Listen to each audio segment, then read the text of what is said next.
Prince residential senior secondary school की online क्लासों में आप सभी का स्वागत है। मैं आपके शर्मा राजनीति विज्ञान का अध्यापक जो मैंने कल जो है लोकसभा और राज्यसभा की शक्तियों के बारे में चर्चा की कि ये लोकसभा की कौन कौन सी शक्तियाँ हैं और राज्यसभा की कौन कौन सी शक्तियाँ हैं उनके बारे में चर्चा की और राज्यसभा की शक्तियों के बारे में बता दिया। विधायी शक्ति है, कार्यपालिका संबंधी शक्ति है, वित्तीय शक्ति है या संशोधन संबंधी शक्ति है, और भी शक्तियाँ हैं, न्यूक्लियर संबंधी शक्तियाँ हैं, इनके बारे में मैंने आपको चर्चा की थी।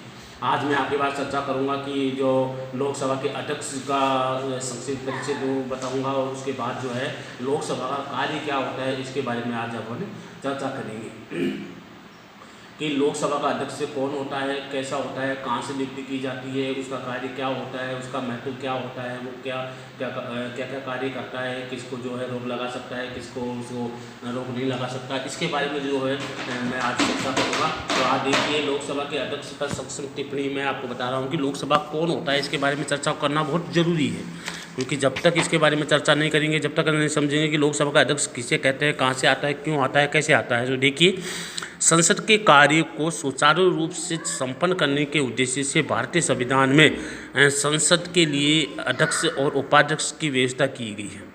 ये कह रहा है कि संसद के कार्य को सुचारू रूप से संपन्न करने के उद्देश्य से भारतीय संविधान में संसद के लिए अध्यक्ष और उपाध्यक्ष की व्यवस्था की गई है। संसद अपने पहले अधिवेशन से सबसे पहले अध्यक्ष और उपाध्यक्ष के अपने सदस्यों में से ही चुनाव करती है, इसलिए अध्यक्ष और उपाध्यक्ष का चुनाव जो है अपने सदस्यों में से ही करती है संसद पहले अधिवेशन से पहले।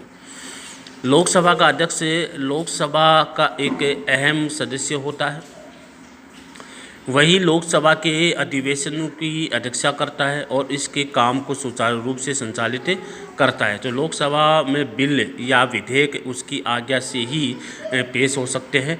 वही निश्चित करता है कि कोई विधेयक धन संबंधी विधेयक है या साधारण विधेयक है, और इसके साथ ही वह लोकसभा के अधिवेशनों को स्थगित करता है, लोकसभा के अधिवेशन को स्थगित कर सकता है और सभी सदस्यों को, यहाँ तक कि सरकारी सदस्य और मंत्री तक को अपनी उसकी आज्ञा माननी पड़ती है। ये है आपका लोकसभा का अध्यक्ष। लोकसभा का अध्यक्ष लोकसभा के सदस्यों में से ही चुना जाता है, अध्यक्ष और उपाध्यक्ष। लोकसभा के ये एक अहम सदस्य होता है। लोकसभा का अध्यक्ष जो है लोकसभा का अहम सदस्य होता है, वही लोकसभा के अधिवेशनों की अध्यक्षता करता है। लोकसभा में जितने भी अधिवेशन आते हैं सभी की अध्यक्षता करता है ये, और इसके काम को सुचारू रूप से संचालित करता है। लोकसभा में बिल विधेयक उसकी आज्ञा से ही पेश किए जा सकते हैं।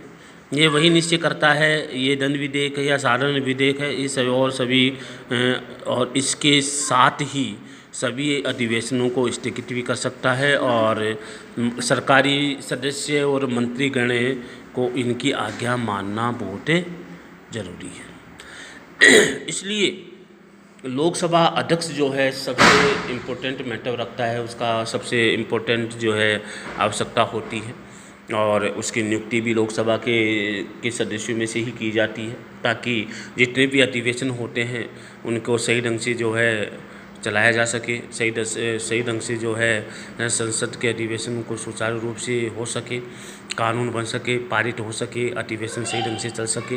ये सारी जो कार्रवाई जो है वो लोकसभा के अध्यक्ष के माध्यम से ही की जाती है।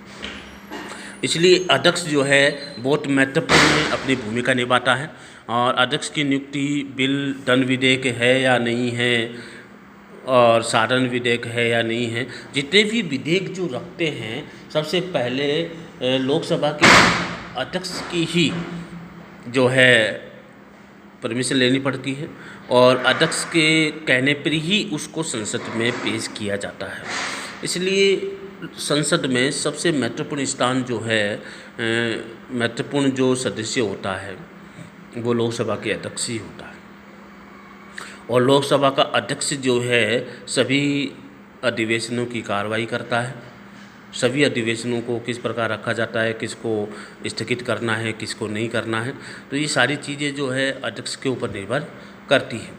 इसलिए मैंने कल जो आपको कामरों को प्रस्ताव पढ़ाया गया वो उसमें भी महत्वपूर्ण स्थान अध्यक्ष का ही होता है। उसको बीच में रोक करके, कार्रवाई को रोक करके जो अचानक जो संकट आया है उसके बारे में विचार करने का कार्य भी लोकसभा के अध्यक्ष का ही होता है।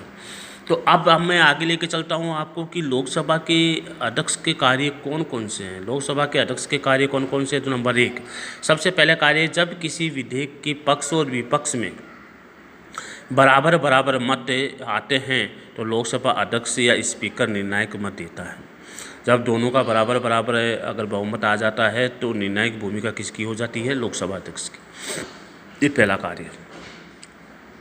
दूसरा है, अध्यक्ष को लोकसभा में दलों और समूह को मान्यता देने की शक्ति भी इसी के पास होती है। किस लोकसभा के अध्यक्ष के पास होती है कि किस कौन से दलों को मान्यता दी जाए, कौन से समूह को मान्यता दी जाए, ये सारी शक्ति जो है अध्यक्ष के पास ही होती है। तीसरा कार्य उसने ये बताया गया है कि तीसरा कार्य उसका ये है कि वह लोकसभा की कार्रवाई का संचालन करता है। तो लोकसभा में जितनी भी कार्रवाई होती है, जितने भी अधिवेशन होती है, सभी की कार्रवाई करने का कार्य भी इसी का ही होता है। चौथा है कि संविधान के अनुसार उसे लोकसभा की बैठक स्थगित करने और गणपूर्ति न होने की स्थिति में बैठक निलंबित करने की भी शक्ति इसी के पास होती है। इसके बाद पांचवा जो बताया गया है कि लोकसभा में व्यवस्था बनाए रखना अध्यक्ष की जिम्मेदारी होती है और वह सदस्यों से नियमों का पालन भी करवाता है। ये अगला कार्य है कि लोकसभा में व्यवस्था बनाए रखें, अनुशासनात्मक तरीके से कार्रवाई करें और वह सदस्यों के नियमों का पालन करवाएं। ये काम भी जो है लोकसभा अध्यक्ष का ही होता है। और छठा है, लोकसभा में याचिकाएं पेश करने के लिए भी अध्यक्ष की स्वीकृति लेनी पड़ती है। कि आपको मालूम है कि लोकसभा में जितनी भी याचिकाएं रखनी पड़ती हैं वो सभी की परमिशन लेनी होती है।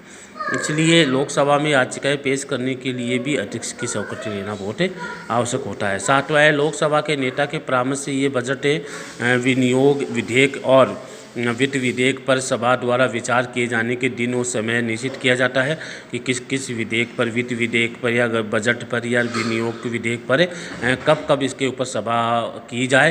ये सारा जो समय और दिन जो तय करता है वो लोकसभा के माध्यम से ही अध्यक्ष के माध्यम से ही किया जाता है।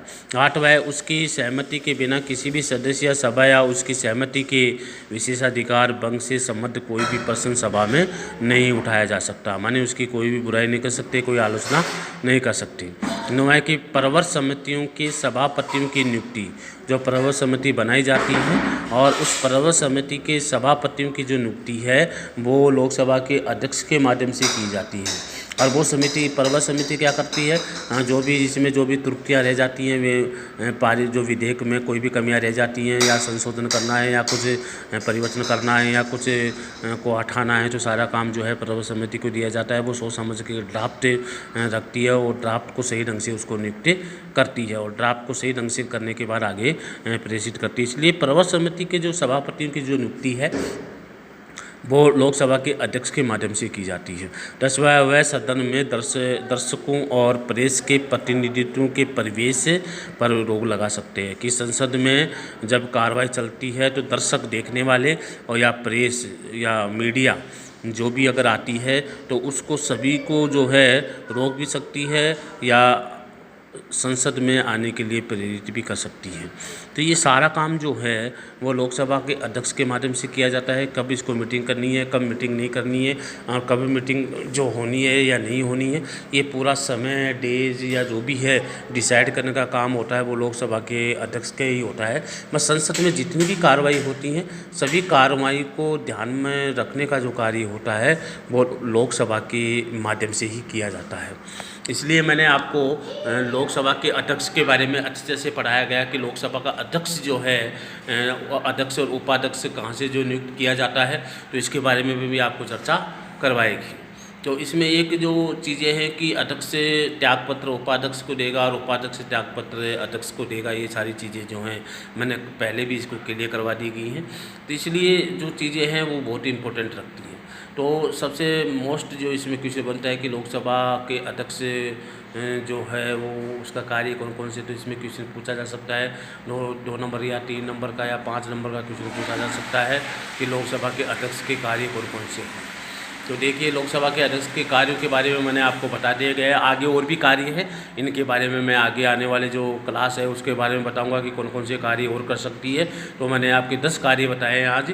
10 कार्यों को आपको अच्छे से याद करना है और कॉपी में नोट करना है, अच्छी राइटिंग में नोट करना है। इसलिए मैं आज इतना ही पढ़ाऊँगा। आगे वाले जितने भी लोकसभा के कार्य हैं उनके आगे वाली क्लासों में और आगे की जो क्लास होगी उसमें बताऊँगा कि कौन कौन से कार्य और हैं। ठीक है, जय हिंद।